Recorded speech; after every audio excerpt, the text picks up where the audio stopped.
Bendiciones para cada uno de ustedes. Para mí es un gusto saludarles nuevamente y darles la bienvenida a una edición más de Reavivados por su palabra.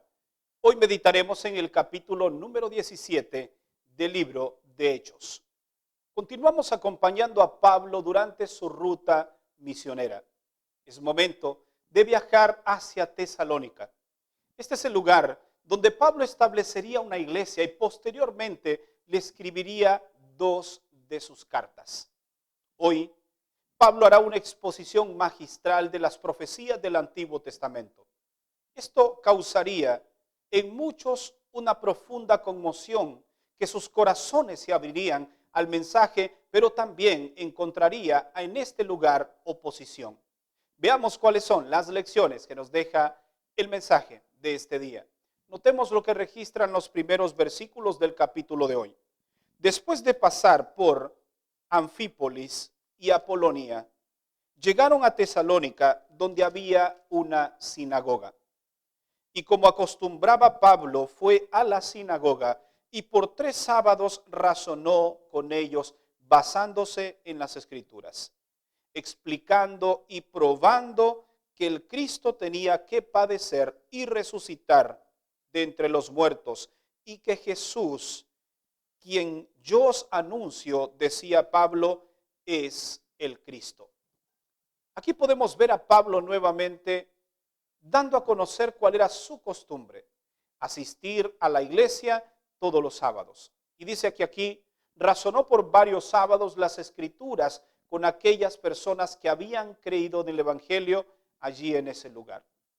¿Qué aprendemos de esta experiencia? La primera lección es que el mensaje que nosotros debemos predicar siempre debe ser un mensaje con poder, pero que proviene de la Biblia. No nuestras palabras, sino la palabra de Dios. En segundo lugar, exponer la palabra de Dios íntegra, sin adulterarla, trae resultados impresionantes a la obra de Dios. Muchas personas creyeron en aquel momento. Lección número 3. Las Escrituras, así como son aceptadas, también traen resistencia en aquellos que se dejan llevar por sus prejuicios y no están dispuestos a aceptar nuevas verdades en su corazón. Y la lección número 4 es que la ociosidad nos lleva a maquinar planes en contra de la obra de Dios.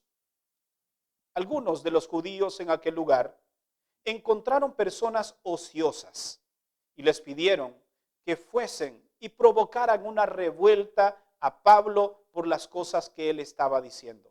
Recordemos que Satanás establece su taller en las mentes que están desocupadas. Notemos ahora lo que registran los versos 10 y 11. Tan pronto como anocheció, los hermanos enviaron a Pablo y a Silas a Berea, y ellos apenas llegaron, entraron en la sinagoga de los judíos. Estos fueron más nobles que los de Tesalónica, pues recibieron la palabra de todo corazón y examinaban cada día las Escrituras para ver si estas cosas eran ciertas. Aquí vemos dos polos opuestos. En Tesalónica, algunos rechazaron la palabra de Dios, pero en este lugar, donde estaba Pablo en ese momento, cuando llegó a Berea, los bereanos dieron pie a escudriñar las Escrituras para ver si estas cosas eran ciertas. Cuando los de Tesalónica ni siquiera eso hicieron. Simplemente rechazaron algunos de ellos las verdades. Pero los de Berea dice que escudriñaban las Escrituras todos los días para comprobar si estas cosas realmente eran verdad. Aquí hay un principio fundamental: no te dejes engañar. Debes escudriñar las Escrituras y comparar lo que otros vienen a decirte para que tú sepas si realmente eso es verdad o no. Aquí hay algunas lecciones valiosas más que podemos aprender de esta experiencia. La primera es que cuando escudriñamos las Escrituras tenemos beneficios. En primer lugar, quita los prejuicios de nuestro corazón. En segundo lugar, nos ayuda a aferrarnos a algo, aumenta nuestra fe. ¿Sabes? Si tú crees en algo y al final no era cierto, no perdiste nada. Pero si no crees en algo y al final todo era verdad, perdiste absolutamente todo. Así que necesitamos creer en algo y sobre todo en alguien. Y la palabra de Dios aumenta nuestra fe. Otro beneficio de escudriñar las Escrituras es que nos saca de la ignorancia. Únicamente escudriñando las Escrituras es que podemos aprender y crecer cada día más en el conocimiento de la palabra del Señor. Pablo hizo una exposición magistral en estas ciudades de la palabra del Señor. Es interesante que Pablo lo hizo haciendo un recorrido desde el Antiguo Testamento. Para finalizar en esta hora, permíteme darte a conocer cuáles fueron los resultados que Pablo encontró en este lugar. Notemos lo que registra el verso 18. Algunos filósofos epicúreos y estoicos debatían con él y decían: ¿qué quiere decir este palabrero? Y otros: parece que predica a dioses extraños, porque les predicaba a Jesús y la resurrección. Sin embargo, Pablo les dice a ellos: lo que yo estoy predicando no es algo nuevo. ¿Saben lo que yo estoy predicando?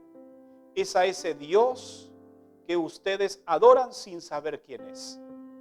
Es a ese Dios que ustedes admiran y creen, pero que no tienen conocimiento de él.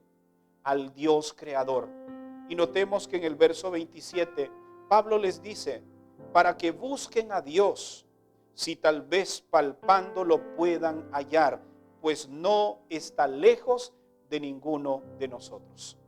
El Dios que Pablo presentaba era un Dios poderoso, un Dios maravilloso, un Dios creador, un Dios grande, pero a la vez un Dios personal. Un Dios que no estaba lejos de ellos y les decía: ustedes pueden sentir a Dios porque Él está cerca de ustedes. ¿Sabes? Dios está a la distancia de una simple oración. Si hoy sientes que Dios te ha dejado de la mano, no es así. Si hoy sientes que Dios te ha abandonado y no te da respuesta a las interrogantes que tiene, no es así. Únicamente debes clamar a Dios en oración y Dios vendrá a tu auxilio. Y sabes, no necesitas gritar para que Dios te escuche. Dios puede escuchar incluso tu silencio. Él está cerca tuyo. Únicamente susúrrale al oído y dile: Señor, aquí estoy, te necesito. Y Dios acudirá a tu llamado. Me gustaría orar por ti si en este momento hay dudas en tu corazón, como los de Tesalónica. Pero te invito a que seas como los de Berea, a que escudriñes las Escrituras todos los días, para que conozcas más a ese Dios del cual Pablo predicó, a ese Dios del cual yo predico. Es un Dios personal, es un Dios que te ama. Me gustaría orar por ti en esta hora.